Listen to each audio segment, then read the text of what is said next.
She continues our team coverage. High winds, downed trees, flooded streets. That's the prediction for the North Bay as a storm is set to slam the area.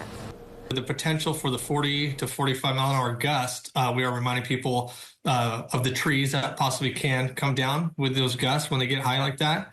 Will Powers is with the Santa Rosa Fire Department. A major concern for the department, those strong winds. Also with the saturated soils, those trees become, less and less stable. So those winds can pose an issue.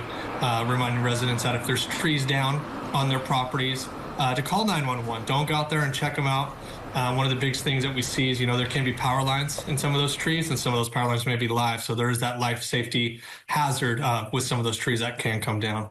If you're out and about in your community and you see a down power line, please assume that it's energized. Stay away from it. Call 911, call PG&E, and we will come and make the area safe.